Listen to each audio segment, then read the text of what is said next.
Thank you. All right, good afternoon, everyone. Thank you for being here on such short notice. But as you know, there are times when we do require your input on some things that have been requested of us, especially during session. So first, I'd like to thank Dr. Soule for informing me as soon as he could and had the opportunity. And then I'm going to appreciate your discussion here today. I trust that everyone's already had a chance to review the agenda as well as the proposed minutes. Yes. Yes. Yes. All right, thank you. If so, I would take an approval or a motion to approve the minutes. So moved. Thank you. All those in favor? Aye. Thank you. All those opposed? Seeing none, the minutes will be approved. Great. Dr. Soule? Thank you so much, Judge Middleton. So let me just take a minute to briefly explain this legislation and the purpose of our discussion today.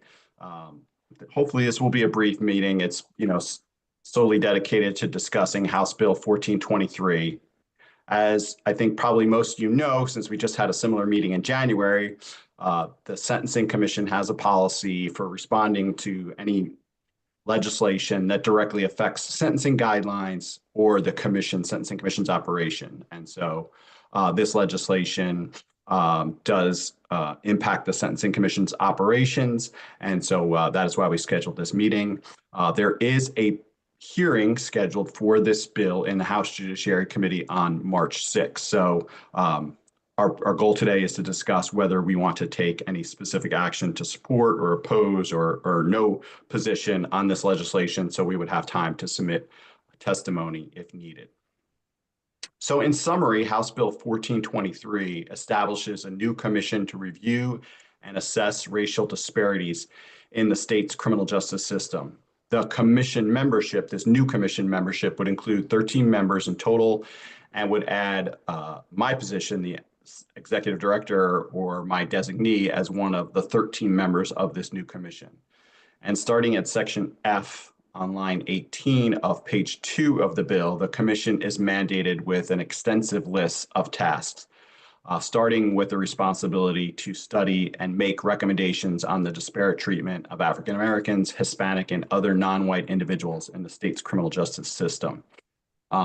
If the legislation stopped there, one might assume that the legislation was intended to address the Sentencing Commission's recommendations from our July 2023 race report, which recommended the state should fund a study to assess the impact of race at multiple points in the criminal justice system.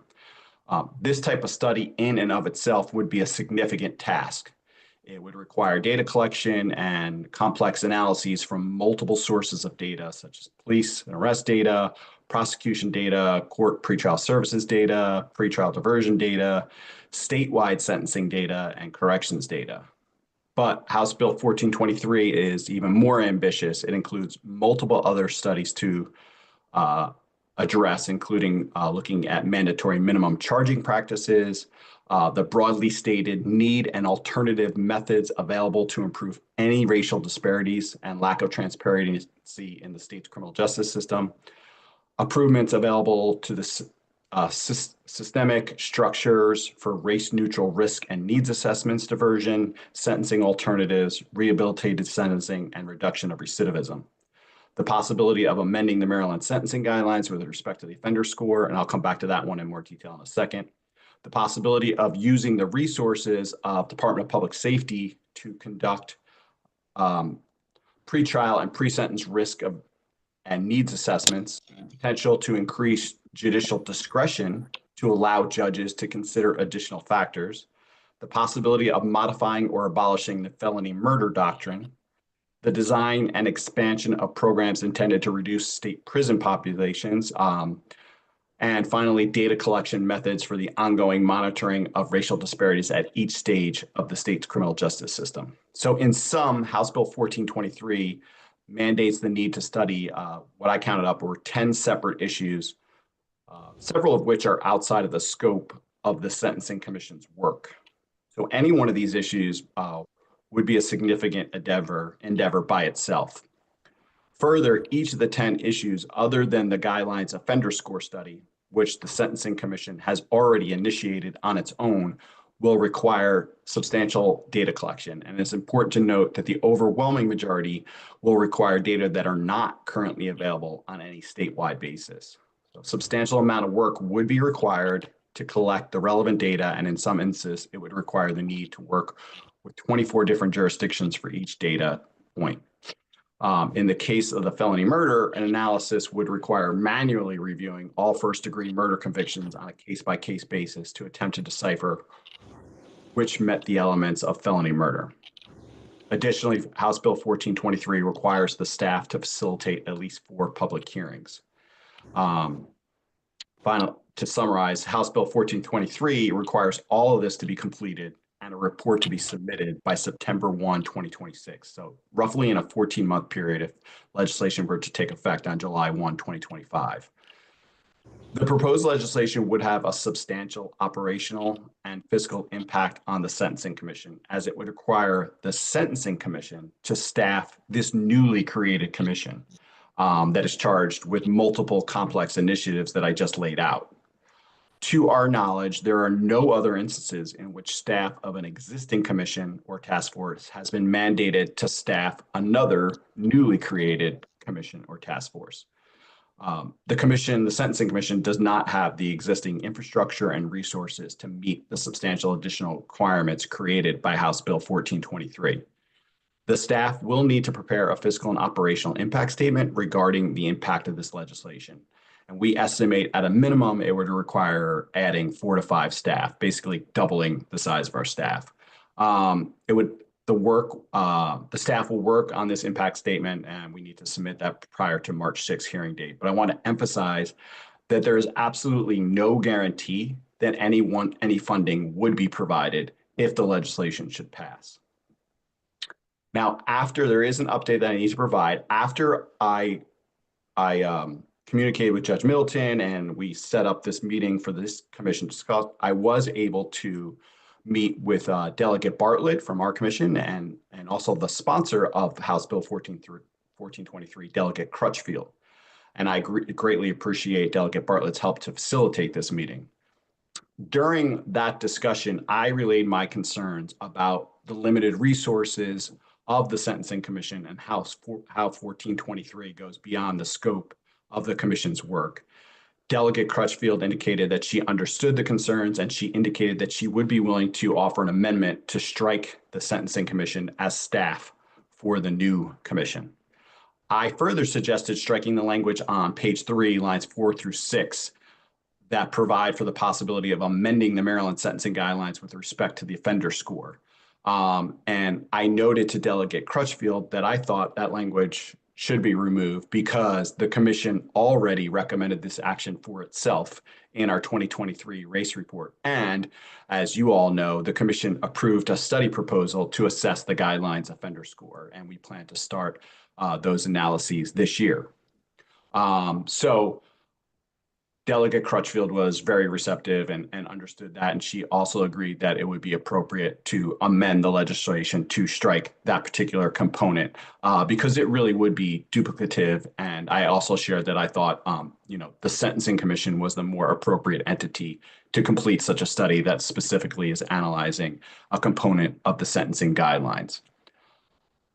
But I want to note that the House Judiciary Committee does not accept amendments unless and until the committee decides to pass a bill and adopt any amendments to the bill such that it passes with favorable amendments, which in this case would not happen until sometime well after the bill hearing date on March 6th.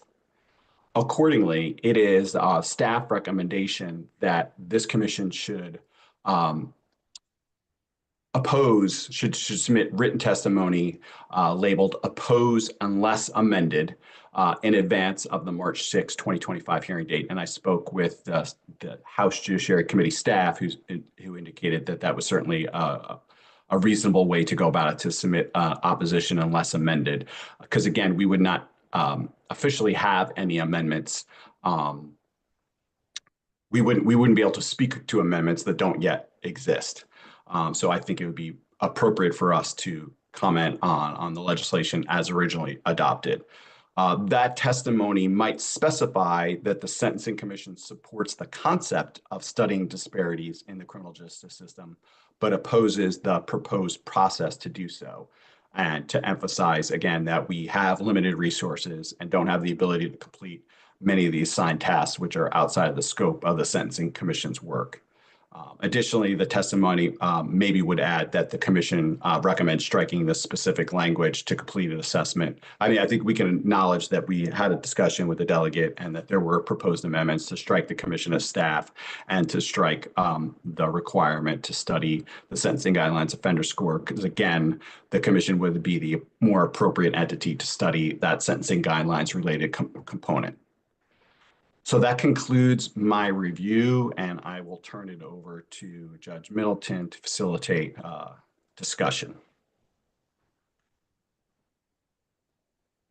All right, before we can facilitate the discussion, I believe your you all's recommendation was to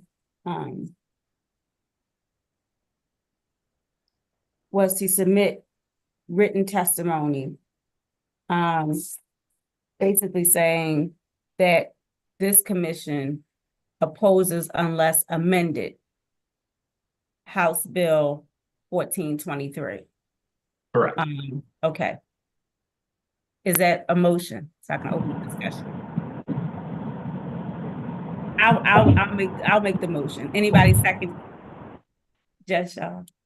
Judge Shaw, thank you. I'm not seconding. I would like to have discussion beforehand. So I have to have the motion before I can discuss it, but that's what I was. I'll that's second. I just I'll want to- second the motion. Thank you. Discussion. Yes, Judge Shaw. I think it's obvious that it's not a piece of legislation that we should support. My question would be whether we should oppose it or whether we should provide information regarding the parameters of our work and the other issues that were mentioned. So I would ask Senator Sidnor his recommendation as to whether we should outright oppose it or whether we should offer information regarding who we are and what are our, dictates. There are a number of different ways that one could approach it. One could approach it as a letter of information, which does just what you just expressed, essentially stating the history of board and some of the things that the good doctor had noted. If it's a thing that this body would be open to supporting it, so long as it has the amendments, rather than opposing with amendments. Generally, you'll see something that says it's favorable, but with these amendments, which would read, to me, I would take essentially the same way. So there's a few different choices here. I mean, if it's something where again, you don't want to look like you're outright opposing things, maybe a letter of information is most appropriate, but also with stating the concerns that Dr. Soleil had raised.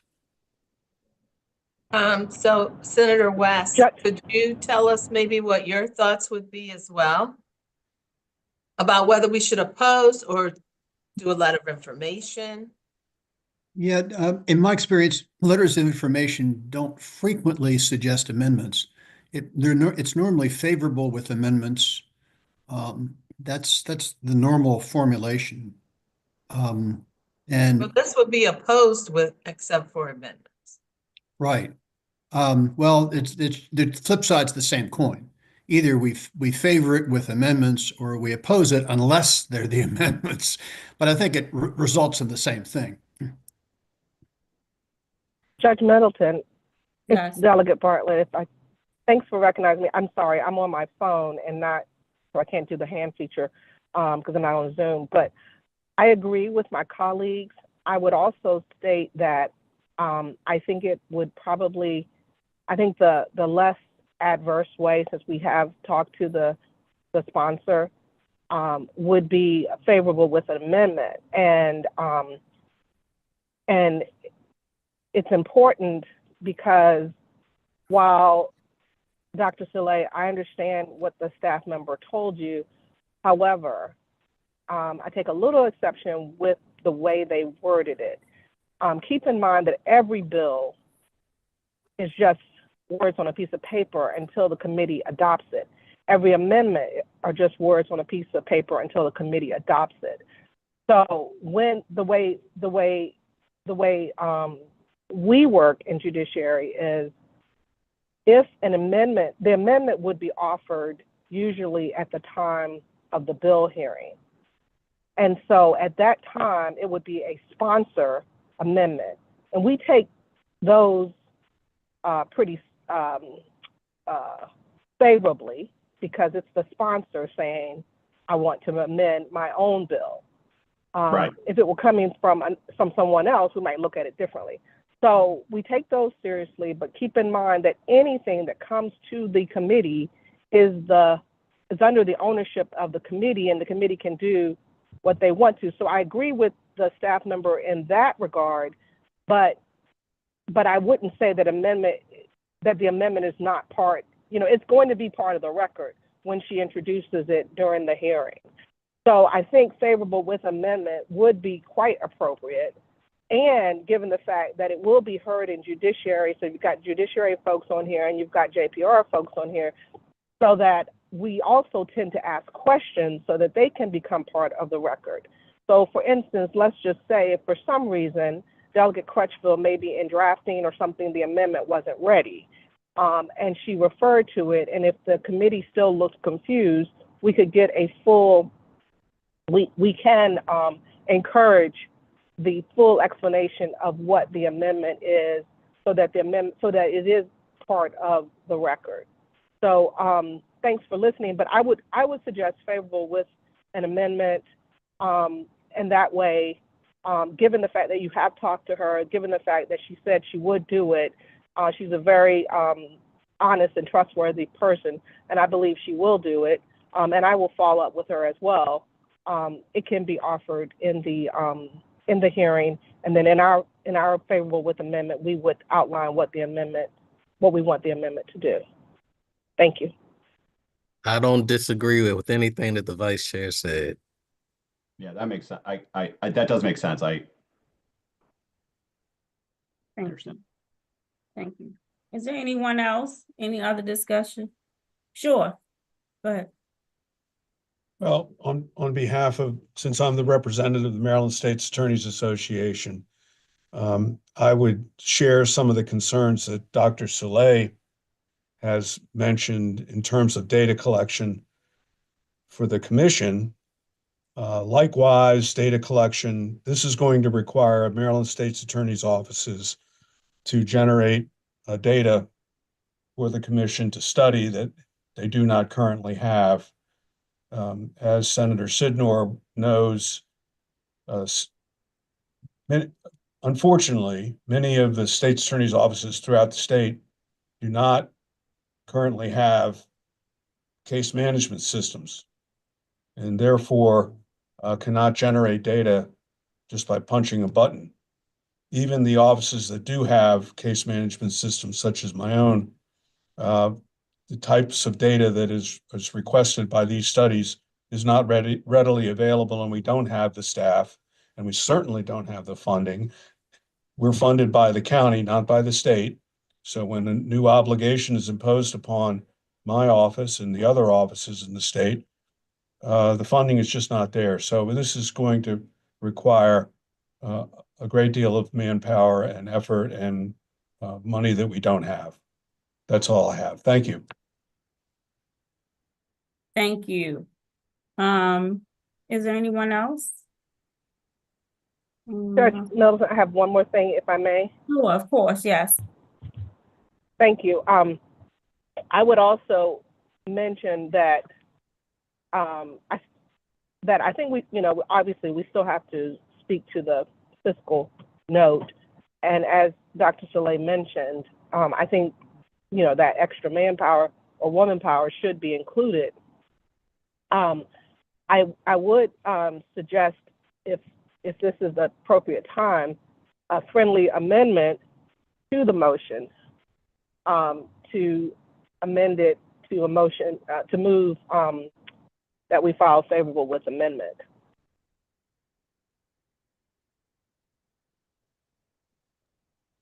Thank you. So the original motion has been amended. And now the motion before the commission is whether or not we take the position of favorable with an amendment. Is there any discussion about that? Was the original motion that we speak against it and The not- original motion, what I'm was sorry. it? The original motion was whether or not we should submit written testimony opposing unless amended. That was the first. So the delegate's request is that we submit testimony approving it with amendment. Is that my understanding? I'm just trying to be clear about where we're going. Yes. If I don't want to, but I think she said submit the position saying that favorable with a friendly amendment. Well, So favorable with amendment. So I guess. Right, and you only have- because- Go ahead. You I only just have a wanna- few choices. Favorable. You with only amendment. have a few choices. All right. So your choices are favorable, opposed, information, favorable with amendment. So because those are the only choices that we have, Mhm. the favorable with amendment tends to be used when people don't necessarily like the bill as it is written, and they have in mind, or there has been an amendment that has been submitted that they could agree with. Now, I will say I have seen in a letter of information, I have seen somewhat lightly suggested amendment. But I don't know if you all want to get into all of that. But yeah, those are the only choices that we have, unfortunately. So I just, our amendment, if we were to do this, you're suggesting that we would oppose the legislation in theory, and that it will examine all of these areas. But the amendment that we are requesting is that it be assigned to another agency or entity? Is that where we are? That's correct. Okay.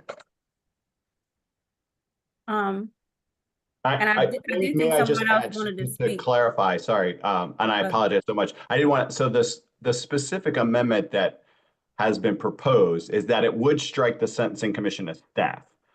So it would be staffed jointly by Department of Legislative Services, who typically would staff a commission or task force, and with assistance from an academic institution like the University of Maryland, which is very broadly written, and exactly how that would work, I'm not sure, but that is what I've heard is the proposal to amend it. So it would strike the Sentencing Commission, which would be my primary concern. That would be addressed by that. So, and then they also seemed very, Delegate Crutchfield seemed very amenable to striking the specific provision about studying the guidelines offender score, given that we have already agreed that we are studying that issue ourselves. So I said, let us do that work, and she agreed with that. So essentially, just so the committee the commission is clear, we would not strike, the provision, 5, I'm gonna say B5. So we would still, Dr. Soleil would still be on the commission, be a part of this commission. We're I not can speak striking to that. that, right. Right. They did say, I mean, I think we talked about that. Mhm. And I said that I thought it was appropriate for the executive director position to remain on this new commission, because I think we should Right. have a seat at the table in these discussions. So I thought that was my opinion. So I did not recommend striking that. Anyone else? Anyone else wish to be heard? Okay. Yes, Judge Shaw.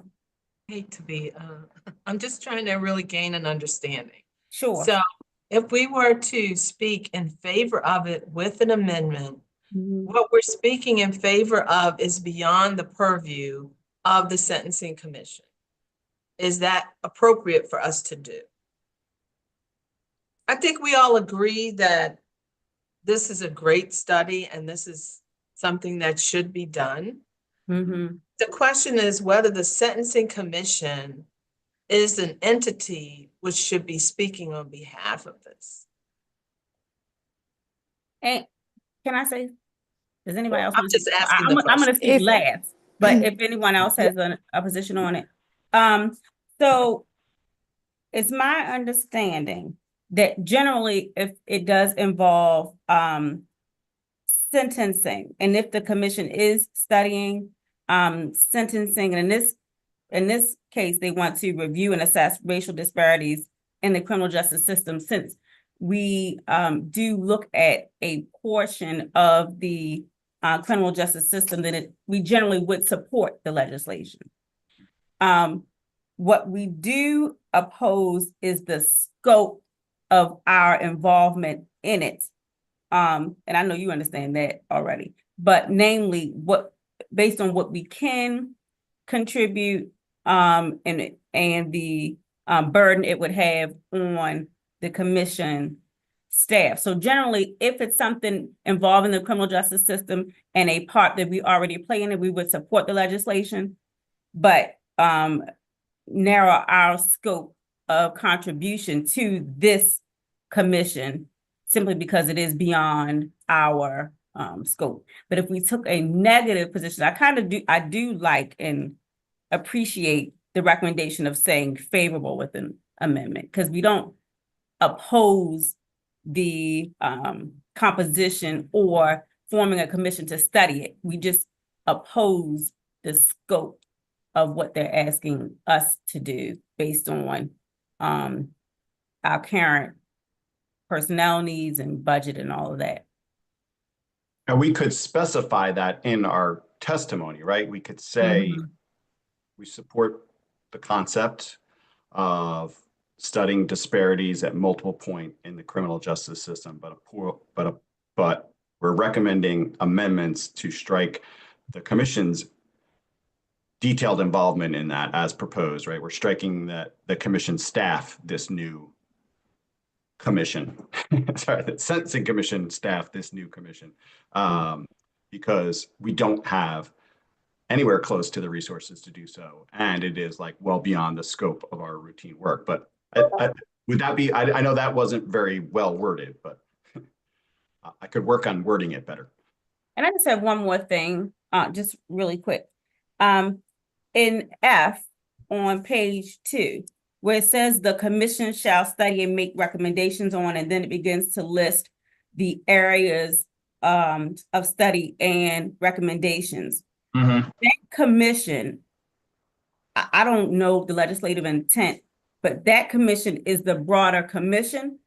Yeah. But is it, or was it their intent that the staff person from the Commission on Criminal Sentencing Policy, is it their intent that our staff person commence the studies in all of these areas? How did they envision the research arm of this commission functioning? Like who would do the primary research on all of these areas? If I could say, Sure. if Delegate Crutchfield is going to accept the amendments that Dr. Soleil had put forth, it's going to be TLS. Okay, So that's really its moot. perfect. Thank you.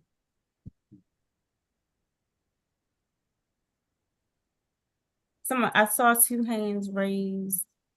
I had my hand raised earlier just Okay, to agree with you. I think what the delegate is attempting to do certainly falls within, I think, the goals and really the reasons why our commission was established.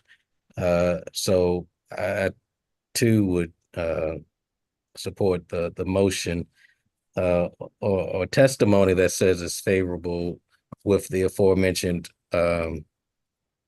amendments. It certainly reads and hits differently amongst legislators to see favorable with amendments versus opposed or so forth.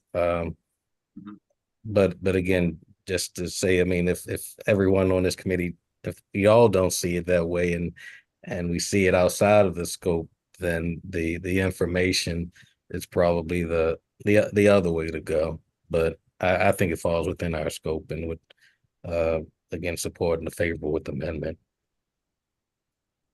thank you. Yes, I think Judge Shaw makes an excellent point. I think some of the study items are well beyond the scope of the Sentencing Commission's purview. For example, studying the possibility of modifying or abolishing the state's felony murder doctrine for cases where individuals clearly did not intend to commit murder. I don't believe that's within the scope. The elimination or possible elimination of the felony murder rule is something that's within the scope of the Maryland Sentencing Commission and should not be something that we should be taking a position. So perhaps the information report might be the preferred way to go, at least in my view. Thank you.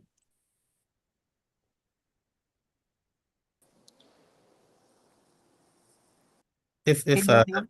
I might say one if if this commission is going to have a seat at the table, one thing that I think Dr. Soleil could do is if he believes certain votes are outside of the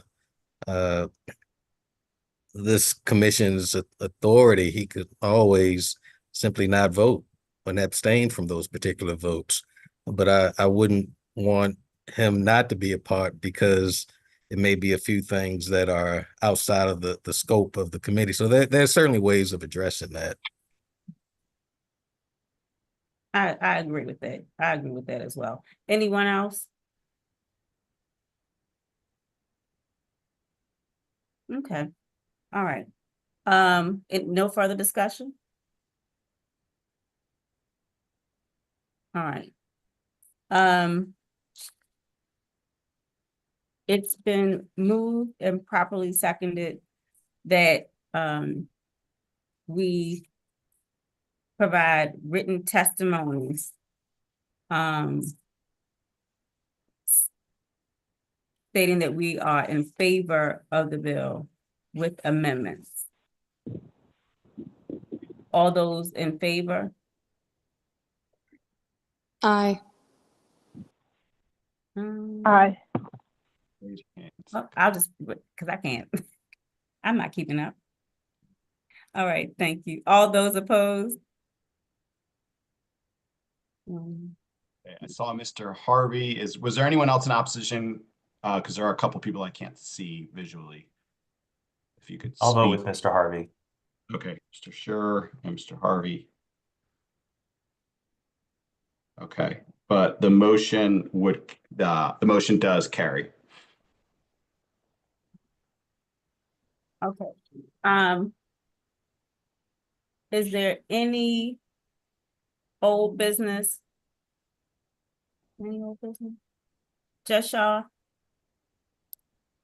I don't have old business, but with respect to the amendment, is the amendment strictly that, what is the amendment exactly? I think we need to understand that, and I think we need to try to incorporate Mr. Harvey's concerns and my concerns about it being outside of the purview.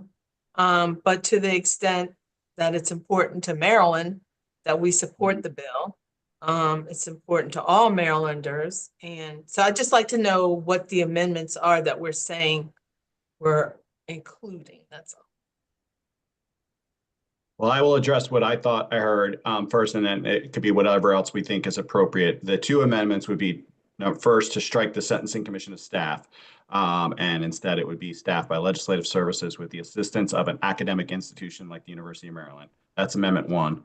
And then Amendment 2 would be to strike altogether the provision, I don't have the exact page, that requires the study of the sentencing guidelines offender score. So just to completely strike that from the legislation, because we, the Sentencing Commission, are already doing that. So those were the two amendments that I would specifically plan to include in the legislation. Now, we can talk about if there's anything. I think the letter, the testimony could offer those two amendments and explain that if I heard correctly, that the Sentencing Commission supports the concept of studying disparities in the criminal justice system, but feels that the process that was proposed to do so was outside the scope of the work of the Sentencing Commission and the resources of the Sentencing Commission. And so sorry, I think that was the main gist of what I would plan to, I would draft a letter, and based on our own protocol, I will then share that draft with the guidelines subcommittee members and Judge Middleton as chair to review before we would submit that written testimony.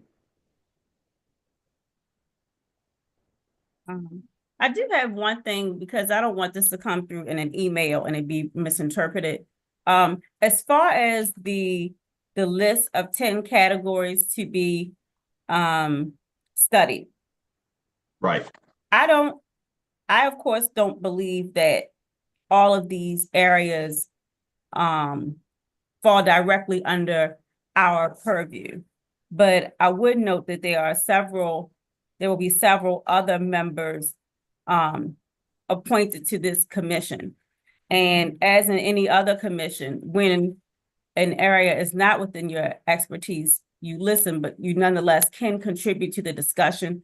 So I don't believe that, I don't know, that we go through the list and itemize those that we can, that we directly support or don't support, or I don't think that that's the correct position for us to take either. It doesn't mean I don't disagree or I don't agree with you.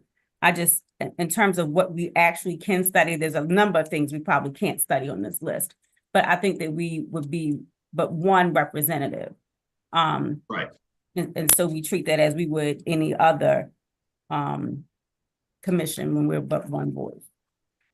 So that's my position on that.